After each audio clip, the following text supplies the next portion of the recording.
d'emploi. Parce que si vous voulez faire de la bonne prestation, parce que notre métier est prestation de service pour 80%. Et donc, il faut, à la réception du personnel, il faut dans les chambres du personnel, la cuisine, il faut du personnel, le restaurant, il faut du personnel, s'il y a une piscine, il faut une piscine. Vous voyez, donc, c'est un métier pourvoyeur d'emploi. Et comme il est pourvoyeur d'emploi, surtout d'emploi jeune, moi, j'invite tous les Sénégalais à appuyer ce métier, ce créneau, pour pouvoir résoudre le problème, au moins d'une partie de certains jeunes en milieu rural. Ça, c'est important. Bon, ensuite, on va accompagner aussi, je pense, la politique qui va se faire. Bon, personnellement, de ma part, je vais accompagner. Pourquoi? Parce que je crois que notre pays est aujourd'hui à la croisée d'une Afrique émancipée. Nous avons des atouts indéniables parce que tout le monde en parle. Mais maintenant, comme tout le monde en parle, tout le monde le connaît, il faut être pragmatique et mettre des projets concrets pour pouvoir avancer. Ici, à 10 minutes, nous allons avoir un aéroport international. Il va faire partie des premiers de l'Afrique. Donc je crois que Thiès a un atout important et essentiel qu'il faut penser, qu'il faut encourager et qu'il faut aussi accompagner pour l'avenir des jeunes.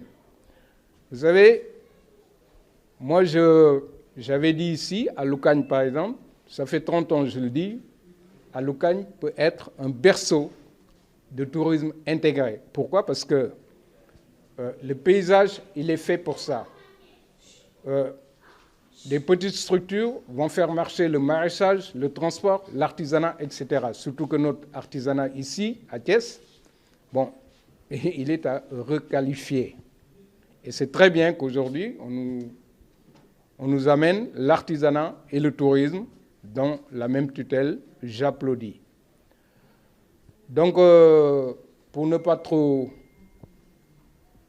s'étendre, maintenant je pense que si vous avez des questions à poser sur le secteur, je suis prêt à vous répondre. Là, est-ce qu'on peut savoir, au moment où la Covid est presque aux oubliettes, comment se porte le tourisme ici dans la région de Thiès? Bon, écoutez, la Covid n'est pas aux oubliettes. Oui, bon. Nous, dans notre secteur, bon, il y a toujours des précautions à prendre. Bon, maintenant, si c'est pour tout un commun, c'est peut-être dans les oubliettes. Mais au niveau mondial, dans les hôtels, etc., les précautions sanitaires, tout ça, les gens sont très attentifs. Bon, par ailleurs, la Covid, vous savez, en 2020, moi j'étais le premier invité de Dianobi, de M. Maodo Faye. J'ai osé en parler parce que personne ne voulait en parler. Et vous savez, on l'a traversé et le Sénégal s'en est bien tiré et on applaudit. Mais il faut vous dire que la Covid n'était pas seulement la première calamité qui a frappé le Sénégal et qui a endommagé notre tissu industriel.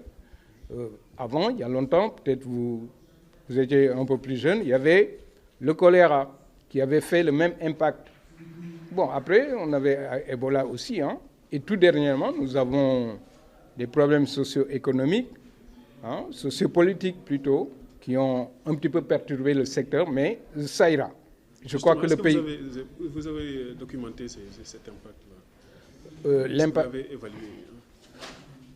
Évalué, non, parce que de toute façon, beaucoup d'hôtels d'entre nous sont fermés, hein, parce que il ne faut pas oublier, hein, le Covid s'est déclaré fin 2019, 2020, 2021 jusqu'à 2022, il y avait les impacts négatifs du Covid dans notre secteur.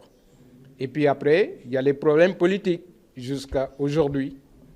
Donc on applaudit que ça s'est bien passé et puis que le pays commence à redevenir calme. C'est important.